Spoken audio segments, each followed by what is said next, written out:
Okay, my name is Daniel McMullin, and I am going to be talking about South Korea. The image on the left is their flag. South Korea introduction. Country located in East Asia, the southern part of the Korean Peninsula. Its official name is Republic of Korea. They have a population of 51.8 million, a GDP of 1,871 billion, a GDP of per capita of 36,160. And they are home to companies like Samsung and LG. The image on the right is the map, and the part that's red is South Korea.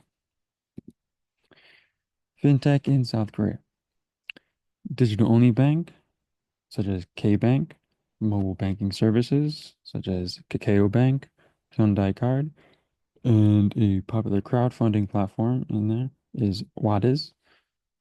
7 banks that had their own fintech innovation labs.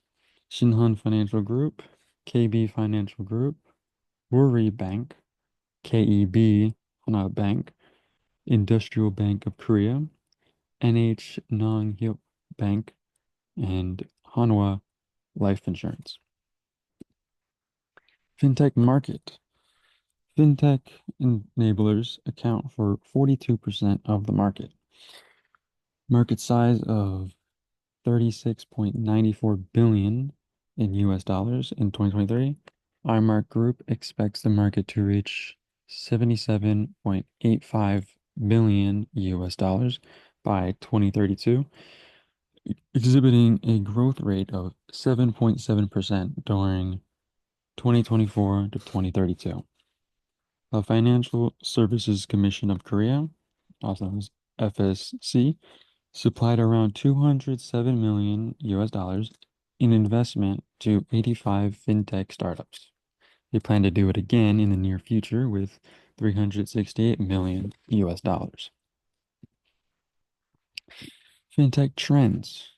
A common trend in South Korea is the adoption of mobile apps with many uses. Example, there are Korean apps that allow you to message, get taxi services, have payment services, and banking all in one, also known as a super app. 3 key trends that will shape the South Korean fintech landscape. Rise of digital banking and neobanks, integration of artificial intelligence, AI, and big data analytics in fintech and blockchain technology. Fintech trends continued. Blockchain technology has gained significant traction in South Korea. It is expected to see a more mature and regulated cryptocurrency market, with the government actively promoting blockchain-based solutions. South Korea has pioneered digital payments, expecting a further shift towards mobile banking, contactless payments, and digital wallets. They are embracing AI technology, and it is expecting big things in the near future. Digital payment platform. South Korea has apps that allow digital payments like Kakao Pay, Naver Pay, Toss, and Payco. 51% of people prefer Kakao Pay, 30% for Naver Pay, 15% for Toss, and 4% for Payco. In 2023, mobile payment transactions were approximately 48.5% of digital transactions conducted through a mobile device. Digital payment platform continued. PayPay has a massive user base of 36.5 million members and 20 million monthly active users. And the population is 51.8 million. It's more than 50%.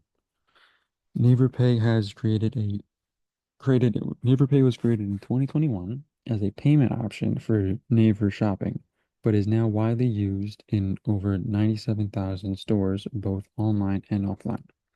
Toss was founded for the electronic payments sector, looking at mobile and online payments. It offers over 40 financial services, including banking, loans, and most importantly, mobile payments. Payco is a digital wallet that is popular. That's about it for that. On the top left, that is Kakao Pay. On the top right, Naver Pay. Bottom left is Toss. and bottom right is Payco. Crowdfunding. The largest crowdfunding platform in South Korea is Wadis. In 2023, they raised around 250 won. In the previous year, they raised 215 won. In 2024, the success rate of crowdfunding campaigns in South Korea stood at around 82%. There were 1,847 crowdfunding offerings, and 1,230 of them were successful. Wealth management. Wealth management takes up about 9.1% of the market.